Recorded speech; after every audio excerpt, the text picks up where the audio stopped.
The God of thunder यानी कि Thor Marvel comic का एक बहुत ही पावरफुल कैरेक्टर है। इतना पावरफुल है कि ये खुद से यूनिवर्सेस क्रिएट कर सकता है।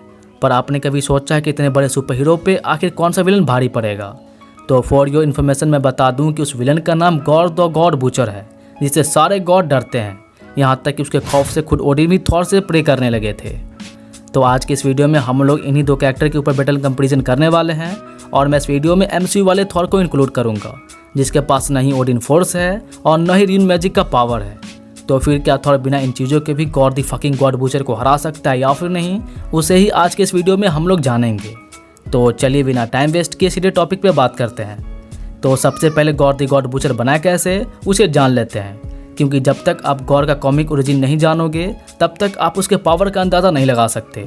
तो गॉड एक आम एलियन था जो किसी अननोन प्लैनेट पे रहता था, जिस प्लैनेट पे भूखमरी जानलेवा बीमारियां आम थी और इन्हीं सब वजह से उनके माता पिता मर जाते हैं। जिसके बाद गॉड का गॉड पर से धीरे धीरे करके विश्वास जगमगाने लगा था।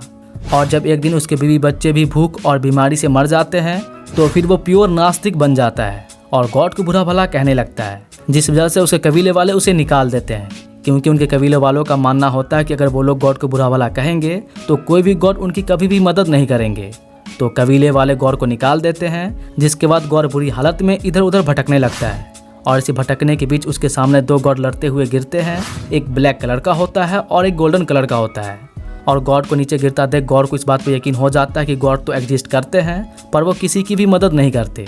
जिसके बाद गॉड गुस्से में आकर ब्लैक गॉड का वेपन का एक छोटा टुकड़ा उठाकर गोल्डन कलर वाले गॉड को मार देता है और वो ब्लैक टुकड़ा एक्चुअली नेक्रो स्वॉर्ड होता है। जिसके बाद गॉड द गॉड बूचर का जर्नी स्टार्ट हुआ और इसके बाद वो जिस जिस गॉड को मारता था वो उसके पावर और वेपन को ऑब्जर्व कर लेता था।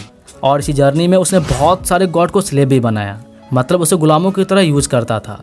और इवन पूरे गॉड के सिटी को भी वो डिस्ट्रॉय कर चुका है। और गॉड द गॉड बूचर इतना पावरफुल है कि 3 थॉर मिलकर भी उस अकेले गॉड को हरा नहीं सके थे। एक कॉमिक बुक स्टोरी लाइन में जब तीनों थॉर गॉड को सन की तरफ फेंक देते हैं तो गॉड पूरे सन को ही ब्लैक करके डिस्ट्रॉय कर देता है। मतलब अगर सीधे सीधे कहूँ तो जब तक गॉड द गॉड बूचर के पास नल का नेक्रो स्वॉर्ड है तब तक उसे कोई भी हरा नहीं सकता। और इसके बाद बात करें MCU वाले थॉर पे, तो आई थिंक आप लोग थॉर का जर्नी को तो जानते ही होंगे, जिसमें थॉर 1 में इसे इमोशनली प्रिपेयर किया गया और थॉर द डार्क वर्ल्ड में इसे दर्द का एहसास हुआ। और इवन रैग्नारॉक वाले स्टोरी में उसका फेवरेट वेपन म्यूनियर को भी तोड़ दिया गया था और उस वक्त तक थॉर को लगता था कि वो जो कुछ भी है वो इस म्यूनियर की वजह से ही है। पर आगे चलकर उसे पता चला कि उसे लोग गॉड ऑफ थंडर क्यों कहते हैं। तो अब इन दोनों के बीच कंपैरिजन किया जाए तो देखो भाई, थॉर एक पैदाइशी गॉड है जो एसगार्ड पे रूल करने के लिए ही पैदा हुआ है और वहीं पे दूसरी तरफ गॉड एक वीक क्रिएचर है जो बिना नेक्रो स्वॉर्ड के कुछ भी नहीं। तो अगर बर्थ की पावर की बात किया जाए तो थॉर के यहाँ पे एक प्लस पॉइंट जाएगा। और इसके बाद माना कि गॉड के पास नेक्रो स्वॉर्ड है, तो भाई जब उसके पास नेक्रो स्वॉर्ड है तो उसे आई थिंक कोई भी हरा नहीं सकता। जी हाँ, यहाँ तक कि MCU वाला थॉर भी नहीं, क्योंकि MCU वाले थॉर के पास अभी भी स्टॉर्म ब्रेकर ही है जिसे नेक्रो स्वॉर्ड तो 2 मिनट में तोड़ देगा। तो पावर में एक plus point God the God butcher को जाएगा। लेकिन एक बात जो थॉर को बहुत ज़्यादा पावरफुल बनाता है वो है उसका डेयरिंग। मतलब जब इस बंदे के पास कोई भी वेपन नहीं था तब भी ये थैनोस से लड़ चुका है और थॉर रैग्नारॉक मूवी में हेला द क्वीन ऑफ डेथ को भी टक्कर दे चुका है, पर अनफॉर्चुनेटली उसे शटर ने मारा था। तो थॉर को आप जितना भी मारो ये बंदा फिर से उठ खड़ा होगा और जब तक ये गॉड को हरा नहीं देता ये लड़ता ही रहेगा। और यही चीज़ एक प्लस पॉइंट है जिसे वो गॉड को हरा सकता है। तो अब बात किया जाए अंतिम कंक्लूजन पे, तो अगर MCU वाला Thor God the God butcher से अकेले लड़ता है तो पावर को देखते ही गॉड को ही जीतना चाहिए।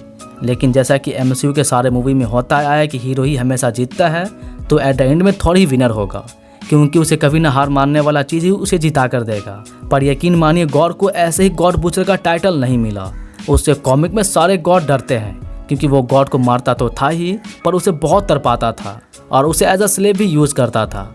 और even God bomb story line में प्रेजेंट टाइमलाइन के थॉर ने गॉड से उसका द ब्लैक नेक्रो स्वॉर्ड छीनने के बाद ही उसे हराया था। और उस बैटल में एक नहीं बल्कि 3 थॉर अपेयर हुए थे और बहुत सारे गॉड ने प्रे किया था, जिसके बाद जाकर प्रेजेंट टाइमलाइन के थॉर को पावर मिला और द ब्लैक नेक्रो स्वॉर्ड छीनकर God the fucking God butcher का गला काट दिया। तो इस टाइप से गॉड का अंत हुआ था। पर MCU वाला थॉर अभी बहुत ज़्यादा ही वीक है, जो बिना अपग्रेड हुए गॉड को हरा नहीं सकता। वैसे अगर थॉर का ultimate version the ruin king Thor और ओल्ड थॉर आ जाए जिसके पास नेक्रो स्वॉर्ड का पावर है तो वो आराम से गॉड को हरा देगा। पर अगेन मैं कह रहा हूँ कि ये चीज़ MCU वाले थॉर के पास नहीं है और गॉड को हराना उसके बस में भी नहीं है। पर फिर भी देखते हैं कि Thor love and thunder movie की एंड में क्या होता है। वैसे आपके अकॉर्डिंग इन दोनों में से विनर कौन होगा, अपना ओपिनियन मुझे कमेंट के थ्रू जरूर बताइएगा। और नेक्स्ट आप कौन से कैरेक्टर का बैटल कंपैरिजन देखना चाहते हो वो भी बताना। तब तक मैं इस वीडियो को एंड करता हूँ और उम्मीद करता हूँ कि आपको ये वीडियो अच्छा लगा होगा। तो इन केस अच्छा लगा होगा तो लाइक करना और ऐसी वीडियोस देखने के लिए सब्सक्राइब भी कर लेना। और जब भी सब्सक्राइब करने का मूड बने, चाहे वो आज हो या फिर किसी दिन, तो फिर सब्सक्राइब करने के बाद बेल आइकन पे क्लिक करके ऑल भी कर देना नोटिफिकेशन के लिए। नहीं तो ऐसे सब्सक्राइब करने का कोई फ़ायदे भी नहीं। और कुछ पूछना है किसी मूवी के बारे में या फिर किसी वेब सीरीज़ के बारे में, तो आप मुझे डायरेक्टली कमेंट करके पूछ सकते हो, मैं सारे कमेंट का रिप्लाई देता हूँ। तो फिर मिलता है आपसे किसी और वीडियो में, तब तक के लिए बाय गाइज़।